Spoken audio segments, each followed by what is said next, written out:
Welcome to the channel CA Anjali Jain classes, your buddy to make the audit easy. So today on the demand by the student, we are taking into consideration the doubts on the materiality.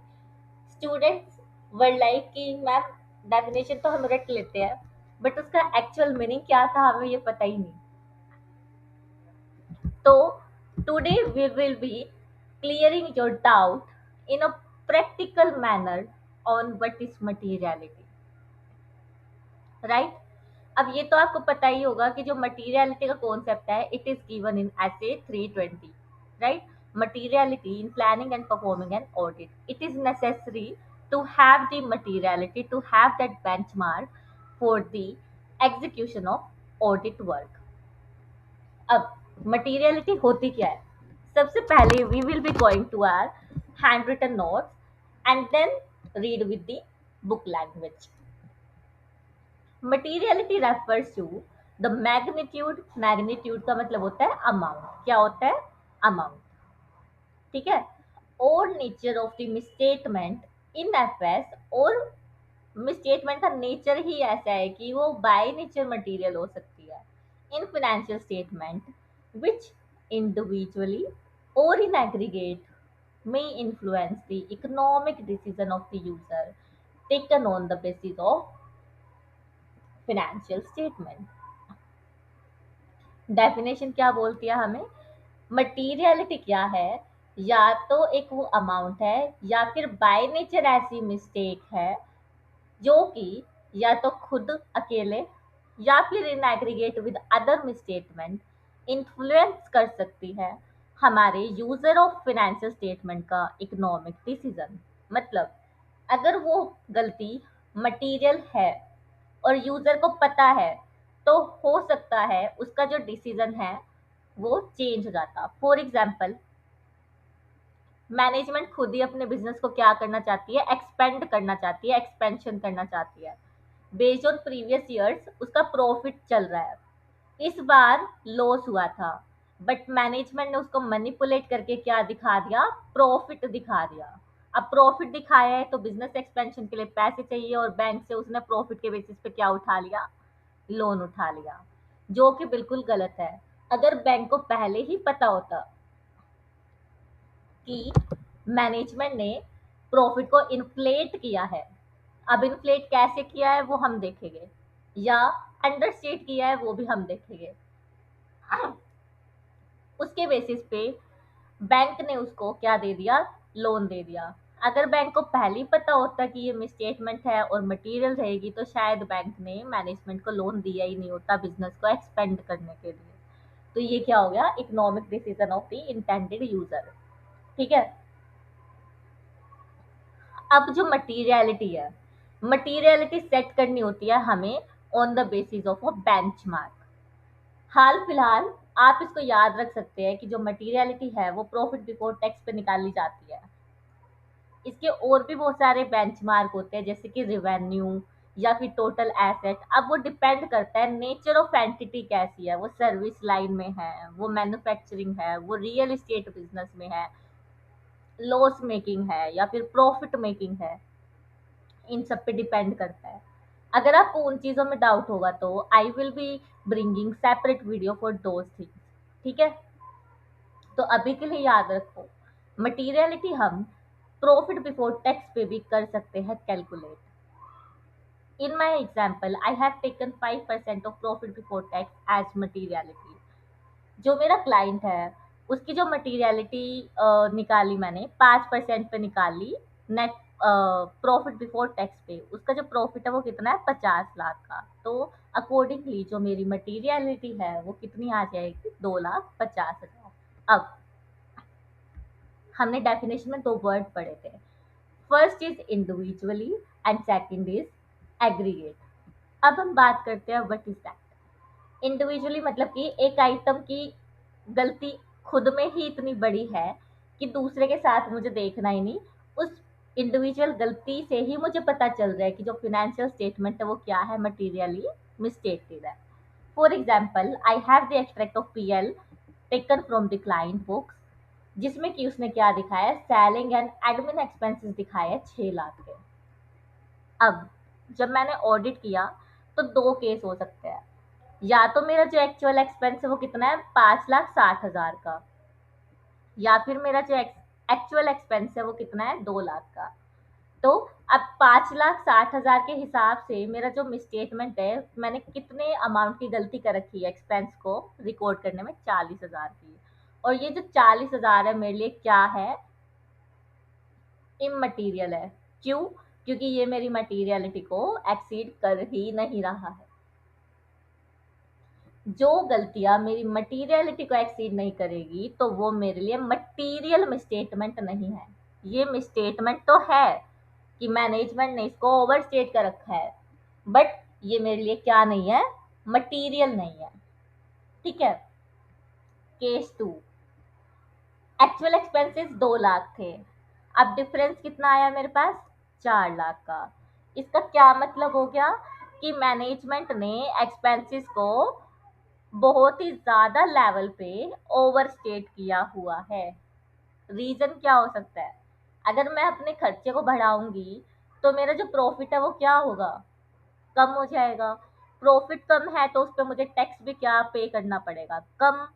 तो इससे क्या होगा, management ने financial statement को क्या किया, manipulate किया, financial statement में गेम खेल दी। किसकी, एक्सपेंस को ओवरस्टेट करने की गेम। तो अब ये जो 4 लाख है, it is exceeding my limit of materiality, that's why this misstatement will be material in the professional judgment of the auditor। ठीक है। तो ये हमने किसका एग्जाम्पल देखा कि misstatement can be material individually. कैसे? क्योंकि उसका डिफरेंस खुद में ही मटीरियलिटी से क्या है, एक्सीड कर रहा है। ठीक है। केस 1 में वो मेरे लिए मटीरियल नहीं था, केस 2 में ये मेरे लिए क्या है, मटीरियल है। राइट।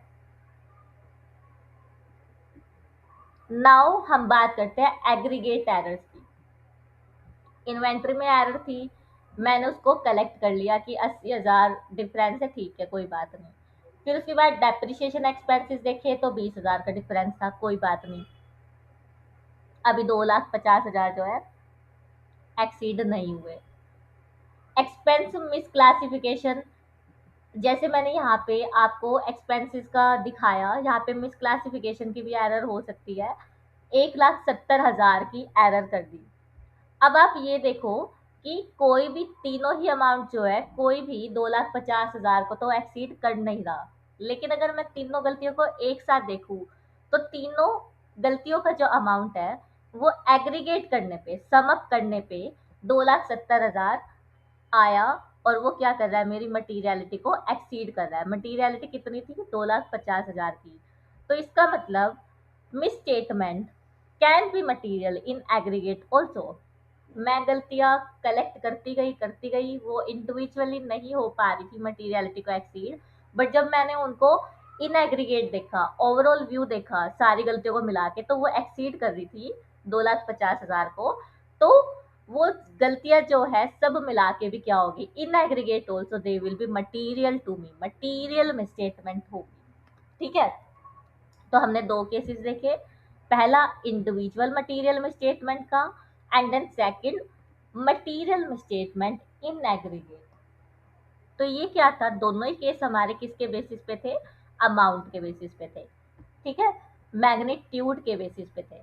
अब हम बात करेंगे मटीरियलिटी किससे रिलेटेड हो सकती है, नेचर ऑफ मिसस्टेटमेंट से भी रिलेटेड हो सकती है। नेचर ऑफ मिसस्टेटमेंट का मतलब किस तरीके की गलती की गई है।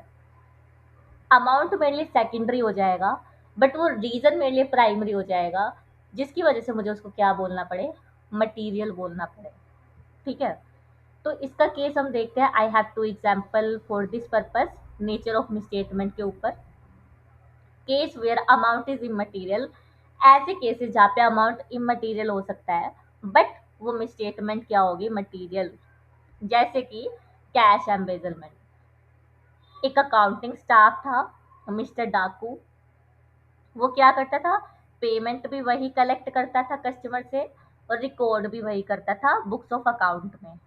तो वो उसकी क्या प्रैक्टिस रहती थी कि मान लो 1 लाख उसने कस्टमर से लिए, तो वो 50,000 तो आउटस्टैंडिंग दिखा देता था और 50,000 अपनी पॉकेट में डाल लेता था। इससे वो 50,000 चोरी करने में क्या हो गया, एबल हो गया। तो यहाँ पे भले ही अमाउंट जो है वो 50,000 है, 2,50,000 का एक्सीड नहीं कर रहा है, बट स्टिल क्योंकि ये गलती ऐसी है कि वो फ्रॉड की वजह से हुई है। किसकी वजह से हुई है, फ्रॉड। और फ्रॉड क्या है, खुद में ही एक मटेरियल ट्रांजेक्शन है, मटेरियल इवेंट है। ठीक है, तो जो फ्रॉड के द्वारा की गई गलती है, 50,000 मिला मुझे amount, difference of cash and cash equivalent में, ये भी मेरे लिए क्या हो जाएगा, मटेरियल। अब क्यों ये मटेरियल हो जाएगा, मैं एज एन ऑडिटर क्या सोचूंगी कि इस अकाउंटिंग स्टाफ ने पैसा चोरी किया ही कैसे, क्या रीजन थे जिसकी वजह से ये चोरी कर पाया। तो और मैंने रीजन निकालने की कोशिश की, फिर मैंने देखा कि अच्छा ये पेमेंट को खुद ही कलेक्ट करता था और रिकॉर्ड भी खुद करता था। इसका मतलब है यहाँ पे जो बिजनेस है, जो क्लाइंट है, उसके इंटरनल कंट्रोल्स में क्या है, कमी है। उसने सेग्रीगेशन ऑफ ड्यूटीज नहीं लगाया हुआ।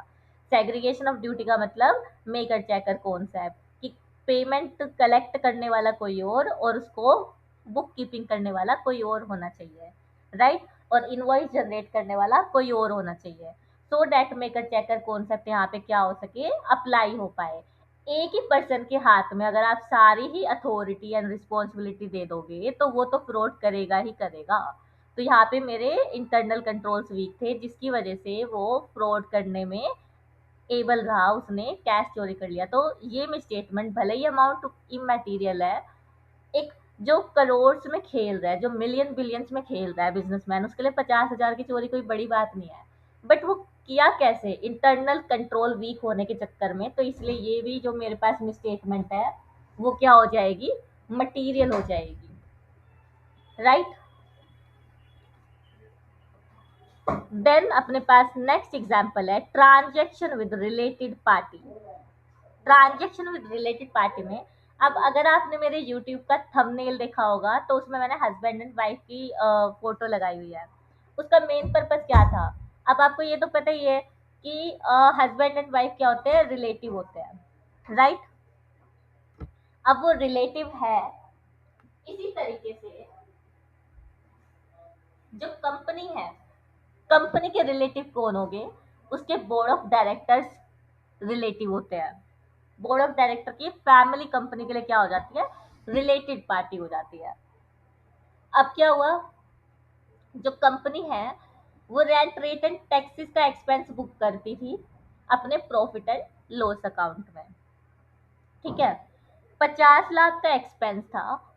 जब वो ऑडिटर ने टेस्ट ऑफ डिटेल्स किया, एक्सटेंसिव टेस्टिंग की, तो उसको पता चला कि जो कंपनी है उसने प्रॉफिट एंड लॉस अकाउंट में मिस्टर ए जो कि बोर्ड ऑफ डायरेक्टर है, उसके घर का किराया डाल दिया, ठीक है। उसका पर्सनल एक्सपेंस भी कहाँ पे चार्ज कर दिया, प्रॉफिट एंड लॉस अकाउंट में। क्यों, अगेन उसको प्रॉफिट कम करना था, टैक्स कम देना था।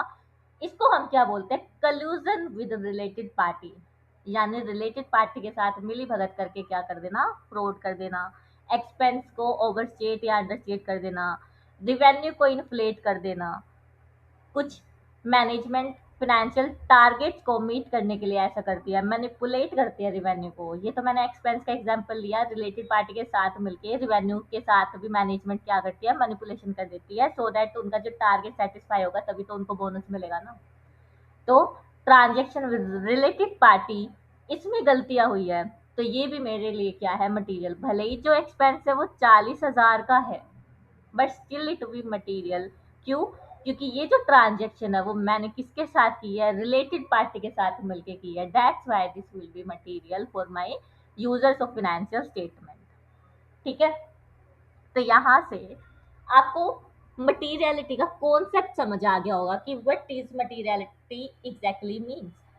It is not only the basis कि हम उसे अमाउंट के बेस पे ही जज करते हैं, नो, हम उसको नेचर ऑफ ट्रांजैक्शन के ऊपर भी देखते हैं, नेचर ऑफ मिसस्टेटमेंट के ऊपर भी देखते हैं। अमाउंट की गलती है, ठीक है, बट उसका नेचर क्या है हम वो भी देखते हैं।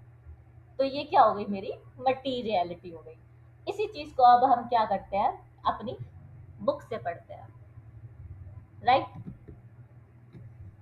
तो ऐसे 320 materiality in planning and performing an audit states that misstatement including omission, ऐसी गलतियां जो कि ओमिशन भी उसमें इंक्लूड है। ओमिशन इन द सेंस कि मैंने मान लो 20 लाख की सेल्स की थी और वो 20 लाख की सेल्स पूरी की पूरी मैंने प्रॉफिट एंड लॉस में रिवेन्यू के फॉर्म में रिकॉर्ड की ही नहीं, तो ये क्या हो गया, ओमिशन। ठीक है, तो materiality in planning and performing an audit states that misstatement including omissions are considered to be material if they individually or in aggregate could reasonably to be expected to influence the economic decision of the user taken on the basis of financial statement। ठीक है, इसका advance version वाली definition मैं already तुमको पढ़ा चुकी हूँ, जिसमें कि मैग्नीट्यूड एंड नेचर की बात की हुई है, जिसकी वजह से तुम आगे आने वाले जो पैराग्राफ है उसको समझ पाओ, इसलिए मैंने ऑलरेडी तुमको एडवांस डेफिनेशन बता दिया है। बट तुम्हें याद यही रखनी है, और अगर दूसरी वाली रखनी है तो वो भी गलत नहीं है, वो ऐसे 320 से ही उठाई गई है। ठीक है, अब ऐसे 200 की लाइन छाप दी यहाँ पे। जो बच्चे कॉन्स्टेंटली रिवाइज करते हैं सिलेबस को उन्हें पता होगा कि ये जो पैरा है वो किसका है, ऐसे 200 का है। ठीक है, किसका है, ऐसे 200। The objective of independent auditor is to obtain reasonable assurance about whether the financial statement as a whole are free from material misstatement, whether due to fraud or error। मैंने तुम्हें एरर का एग्जाम्पल भी लेके दिखाया जो expense का under statement over statement था, fraud का एग्जाम्पल भी दिया जिसमें कि कैश एम्बेसलमेंट और कलूजन विद रिलेटेड पार्टी था। ठीक है, thereby enabling the auditor to express an opinion on whether the financial statement are prepared in all material respect। इसका मतलब क्या होता है, prepared in as true and fair view। ठीक है, in all material respect का in accordance with applicable financial reporting framework। इसकी भी मैं एक्सप्लेनेशन आपको प्रीवियस वीडियोस में दे चुकी हूँ जब मैंने आपके अदर डाउट सॉल्व किए थे। ठीक है, Herein lies the significance of materiality। अब ऑडिटर जो है बैलेंस शीट के हर एक ट्रांजैक्शन को, प्रॉफिट एंड लॉस की हर एक ट्रांजैक्शन को तो नहीं करेगा ना ऑडिट, उसके पास कुछ तो एक बेस होना चाहिए कि ये वाली ट्रांजैक्शन मैं नहीं करूंगा ऑडिट, ये वाली मुझे एक्सटेंसिवली ऑडिट करनी है, तो वहां पे रोल किसका आता है, मटीरियलिटी का आता है। ठीक है, एक इतना बड़ा बिजनेसमैन होगा, उसकी हर एक दिन की ही ट्रांजैक्शन इतनी ज्यादा होगी, it will not be possible for an auditor to check each and every transaction occurred in a business, right.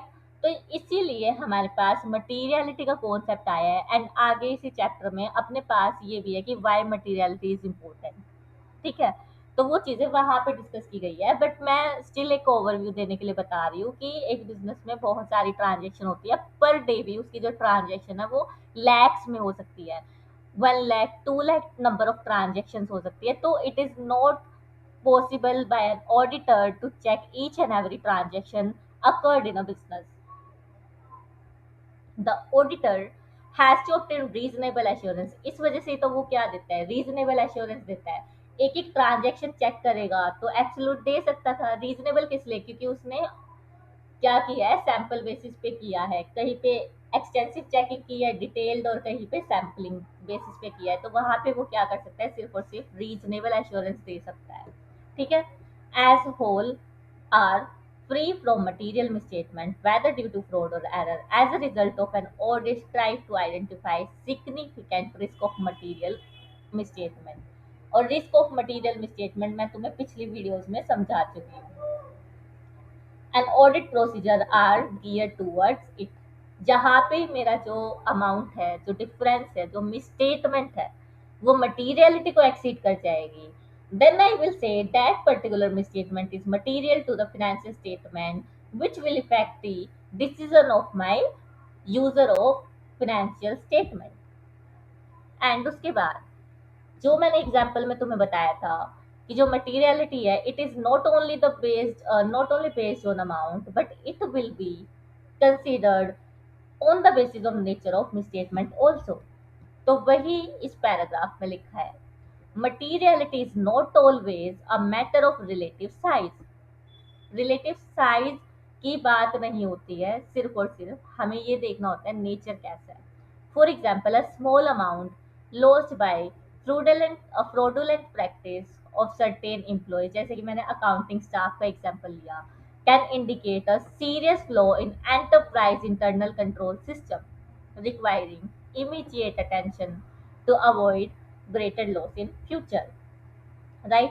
तो यहाँ से आपको समझ आ गया होगा कि materiality is not based only on the amount but also can be based on the nature of the misstatement, the nature of relationship, the nature of transaction being transacted, right?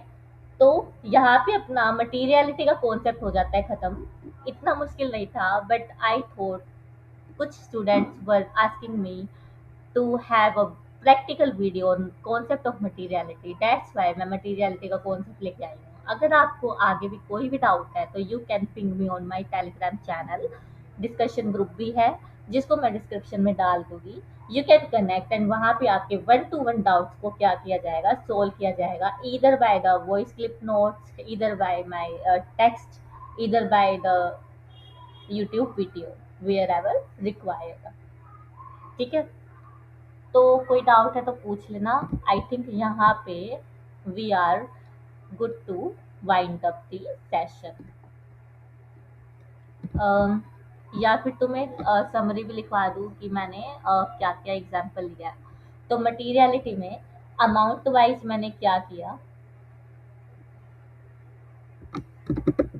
Materiality ये हमने क्या देखा, या तो based on amount हो सकती है, based on amount, या फिर based on the nature. Amount के बेसिस पे या तो जो रिवेन्यू है या एक्सपेंस है, रिवेन्यू और एक्सपेंस और एसेट और लाइबिलिटी कैन बी, या तो क्या होगा, अंडरस्टेटेड और ओवरस्टेटेड। क्या होगी, या तो अंडरस्टेटेड या फिर ओवरस्टेटेड। ठीक है? बेस्ड ऑन नेचर या तो वो क्या होगी, फ्रॉडुलेंट प्रैक्टिस होगी। फॉर एग्जाम्पल, कैश थेफ्ट या कैश लॉस्ट बाय स्टाफ, ठीक है, या एम्प्लॉय, या फिर कल्यूजन विथ रिलेटेड पार्टी। ये मैंने क्या दिए तुम्हें, एग्जांपल्स दिए, राइट?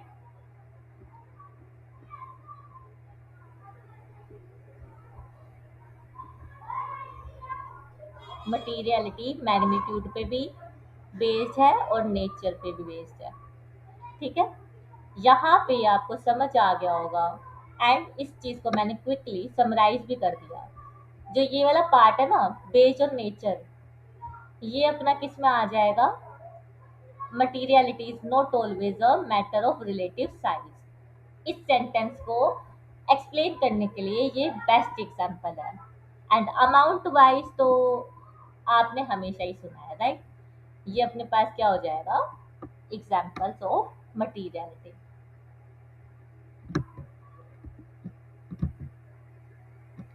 देन उसके बाद ये एग्जांपल्स तो हो ही गए। हाँ, एक मुझे ये बताना था कि ये बेंचमार्क ज़रूरी नहीं है कि प्रॉफिट बिफोर टैक्स ही हो। अपने पास मटीरियलिटी को सेट करने के लिए बहुत सारे बेंचमार्क होते हैं, और उस बेंचमार्क को हम कैसे चूज करते हैं, based on many factors. Factors क्या क्या हो सकते हैं, नेचर ऑफ एंटिटी हो सकता है, ठीक है, कि एंटिटी का क्या नेचर है, एंटिटी कौन सी इंडस्ट्री में है, उस पर कौन से लॉज एंड रेगुलेशन एप्लीकेबल होते हैं, वो लॉस मेकिंग है या प्रॉफिट मेकिंग है। ठीक है? इन सब पे बेस्ड है हमारा जो बेंचमार्क हमें चूज करना है। अगर जो एंटिटी जिसने की लॉस ही इनकर किया है, तो उसके लिए तो प्रॉफिट कहाँ से लेके आऊंगी मैं मटीरियलिटी को सेट करने के लिए? या तो हो सकता है मैं एसेट को बेस बनाऊं, या फिर ऐसा हो सकता है कि उसका रिवेन्यू बहुत